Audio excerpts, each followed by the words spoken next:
पाकिस्तान ने भारत को वो तारीखी शिकस्त दी जो हमेशा याद रखेगा। ये मुख्तसर लेकिन ख़तरनाक जंग थी। फील्ड मार्शल आसिम मुनीर की दलेराना क़यादत में दुश्मन को शिकस्त दी गई। पाकिस्तान की अजीम कामयाबी से मुखालिफ सहम गए और दोस्तों का हौसला बढ़ाया। वज़ीर आज़म शहबाज शरीफ का बलूचिस्तान ग्रैंड जरगे से खिताब। बोले, वफाकी तरक्याती बजट में से बलूचिस्तान को 250 अरब रुपए दिए जाएंगे। बलूचिस्तान के वो लोग जो भटक कर पटड़ी से उतर गए हैं उन्हें वापस लाने की कोशिश करनी चाहिए। बलोच माहिदीन बताएं वो कौन सी खराबियां हैं जिन्हें दूर करना चाहिए। कोई गिला है तो भाइयों को मिल बैठ कर मामला तय करना चाहिए। दहशतगर्द अनासिर तरक्की रोकना चाहते हैं, उन्हें नाकाम बनाएंगे। दहशतगर्द दुश्मनों के एजेंट हैं। पंजाब ने अपने हिस्से से बलूचिस्तान के लिए फंड्स फराहम किए। बलूचिस्तान के लिए फंड्स की फराहमी आसान नहीं, हमारा फ़र्ज़ है। ग्रैंड जरगे में फील्ड मार्शल आसिम मुनीर, वज़ीर आला बलूचिस्तान सरफराज बुगटी और दीगर ने भी शिरकत की। भारत को पानी को बतौर हथियार इस्तेमाल नहीं करने देंगे। सिंध तास मुआहिदा मुअत्तल करने की इजाज़त नहीं देंगे। वज़ीर आज़म शहबाज शरीफ का command and staff college Quetta में खिताब। कहा, हुकूमत किसी सूरत करप्शन बर्दाश्त नहीं करेगी। स्मगलिंग मैशत के लिए कैंसर जैसा मसला बन चुकी थी। Field marshal general Syed Asim Munir ने स्मगलिंग के खात्मे में अहम किरदार अदा किया। मैशत में इस्तेहकाम से आम आदमी की ज़िंदगी में बेहतरी आई है। महंगाई की शरह 38% से कम होकर सिंगल हिस्से तक आ गई। रेवेन्यू गुज़श्ता साल के मुकाबले 28% ज़्यादा रहा। हुकूमत ने बिजली चोरी का खात्मा किया। जिद्दत अपनाते हुए क्रिप्टो और ब्लॉकचेन टेक्नोलॉजी का इजरा कर रहे हैं। भारतीय चीफ ऑफ डिफेंस स्टाफ के बयान पर अपोजिशन जमातों ने मोदी को आड़े हाथों ले लिया। सवाल के जवाब देने का मुतालबा। पार्लियामान का खसूसी इजलास भी फौरी बुलाने का मुतालबा कर दिया। कांग्रेस के सदर मलिक अर्जुन का कहना है, भारत की दिफाई तैयारियों का जायजा लेने के लिए आज़ाद कमेटी बनाई जाए। अगर पाकिस्तान और भारत में दोबारा कशीदगी बढ़ती है तो सीज़ फायर की शराइत क्या होंगी।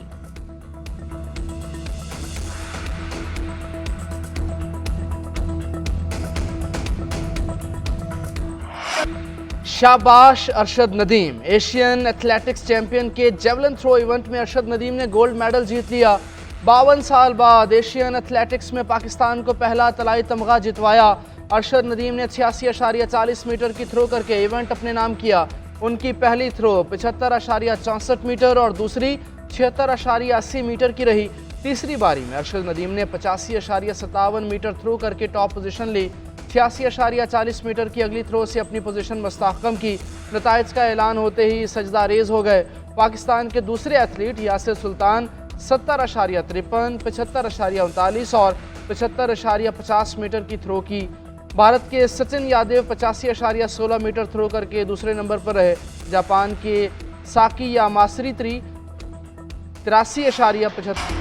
एतमाद में लिए बगैर बिजली टैरिफ में कमी क्यों की। IMF ने हुकूमत से वजाहत तलब कर ली। बिटकॉइन माइनिंग और आर्टिफिशियल इंटेलिजेंस को बिजली फराहम करने पर भी इजहार तशवीश। ज़राए के मुताबिक IMF ने मुतालबा किया है कि कर्ज प्रोग्राम में रहते हुए तमाम इकदामात मुशावरत से किए जाएं। बिटकॉइन माइनिंग को बिजली फराहम करने पर वर्चुअली बातचीत होगी। मुआशी टीम को बजट पर मुज़ाकरात के दौरान IMF के सख्त सवालों का सामना। IMF की जानिब से मजीद सख्त बातचीत का खदशा है।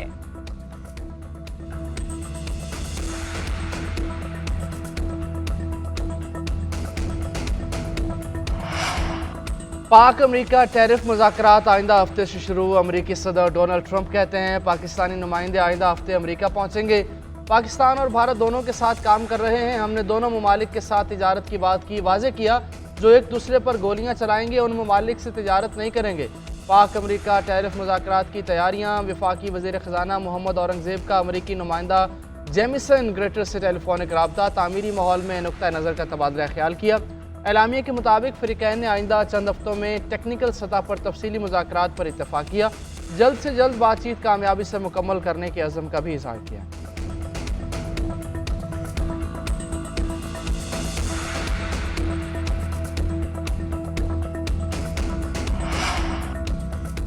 तहरीक इंसाफ का हुकूमत के खिलाफ एहतजाजी तहरीक शुरू करने का ऐलान। बानी PTI खुद जेल से एहतजाजी तहरीक की क़यादत करेंगे। सेनेटर अली जफ़र की अडयाला जेल में बानी PTI से मुलाकात के बाद गुफ्तगू। कहा, बानी PTI खुद जेल से एहतजाज की हिदायत देंगे। तहरीक का मरकज़ इस्लामाबाद नहीं होगा, मुल्क भर चलेगी।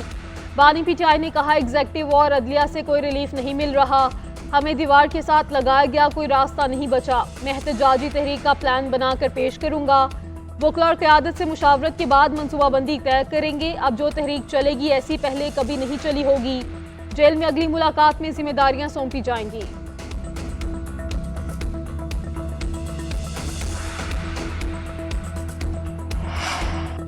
बानी पीटीआई मजीद 2 से 3 साल बाहर आते नजर नहीं आ रहे। उन्हें मजीद कुछ केसेस में भी सजा का इम्कान है।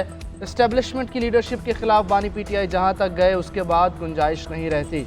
बानी पीटीआई ने काजी फाइज ईसा को भी उस इंतहा तक पहुंचाया, फिर जो उनसे हो सकता था वो किया। मुशीर वज़ीर आज़म राना सनाउल्लाह की गुफ्तगू। कहा, फील्ड मार्शल सैयद आसिम मुनीर की सोच वाज़ेह है कि मुज़ाकरात सियासी जमातों में ही होने चाहिए। बानी पीटीआई नवाज शरीफ और आसिफ अली जरदारी को मुज़ाकरात का पैगाम दें।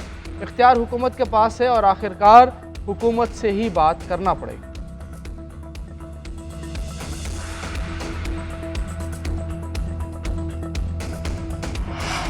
अडयाला जेल में तोशाखाना 2 रेफरेंस पर समाअत बानी पीटीआई को कमरे अदालत में पेश किया गया। बुशरा बीबी का एहतजाजन पेश होने से इनकार।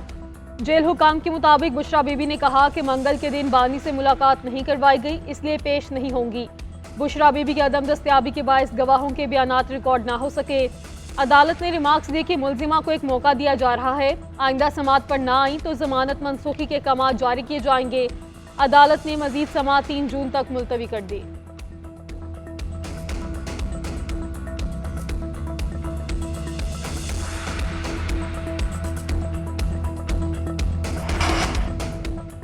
वज़ीर ख़ारजा इसाक डार का आज़रबाईजान के हम मनसब जेहान बारामोफ से टेलीफोन पर रब्ता।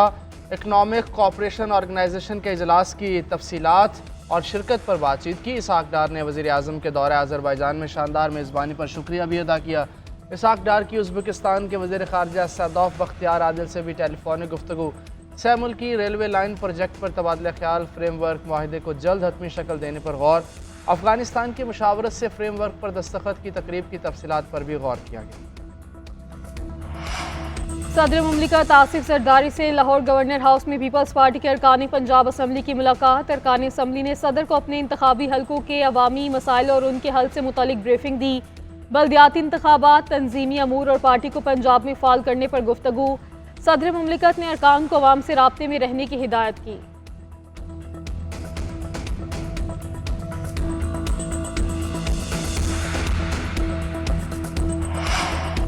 पंजाब हुकूमत का हाउसिंग सेक्टर को डिजिटलाइज करने का फैसला। वज़ीर आला पंजाब की ज़ेर सदारत इजलास हुआ।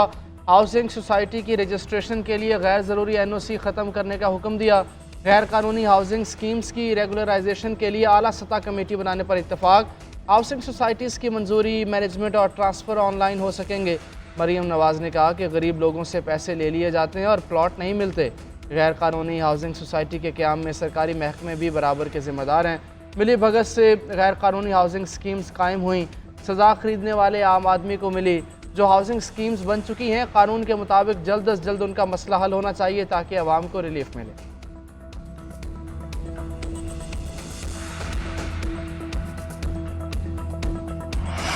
हुकूमत का गैर कानूनी मुकीम गैर मुल्कियों के खिलाफ ऑपरेशन तेज करने का फैसला। वज़ीर दाखिला मोहसिन नकवी का कहना है नादरा एग्जिट पॉइंट्स पर लाइव डाटा वेरिफिकेशन की सहूलत फराहम करेगा। तमाम इदारों को मिलकर 1 डॉक्यूमेंट सिस्टम को मुकम्मल तौर पर नाफिज करना होगा। काउंटर टेररिज्म कमेटी का 3रा इजलास। गैर कानूनी स्पेक्ट्रम के खात्मे के लिए विफाकी और सूबाई इदारों के मिलकर काम करने की जरूरत पर जोर।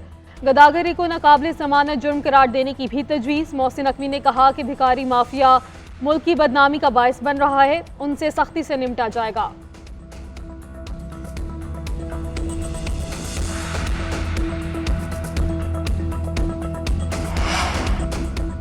सिंध और खैबर पख्तूनख्वा का बजट 13 जून को पेश किया जाएगा। ज़राए के मुताबिक महकमा ख़जाना सिंध ने समरी वज़ीर आला को इरसाल कर दी। बजट में मुलाज़मीन की तनख्वाहों में 15 से 20% इजाफे का इम्कान है। 13 जून को सिंध काबीना का इजलास भी होगा।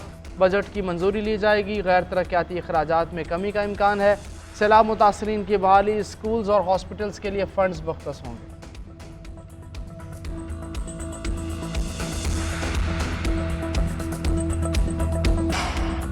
इसराइल की हट धर्मी गजा तक रसाई रोक दी। अरब वज़राए ख़ारजा को रमला जाने की इजाज़त ना देने का फ़ैसला। सऊदी अरब, मुत्तहदा अरब इमारात, मिस्र, उर्दन, कतर और तुर्की के वज़राए ख़ारजा ने इतवार को रमला में फ़लस्तीनी सदर महमूद अब्बास से मुलाकात करनी है।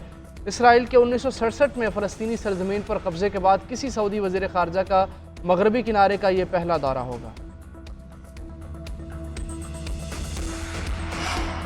गाजा में आर्जी जंग बंदी की उम्मीद, अमरीका ने नया मुसविदा पेश कर दिया। 28 इसराइली कैदियों के बदले 2 माह के लिए सीज़ फायर की तजवीज़। गाजा में इसराइली ऑपरेशन बंद, इमदाद बहाल हो गई। उम्र कैद की सज़ा काटने वालों समेत 1111 फ़लस्तीनी कैदियों को रिहा करने की पेशकश। हमास के एतराज़ात के बावजूद गौर करने का ऐलान। दूसरी तरफ इसराइल ने हमास को धमकी लगा दी। वज़ीर दिफा ने कहा, हमास अमरीकी मुआहदे को कबूल करे वरना सफ़ाए हस्ती से मिटा दिया जाएगा।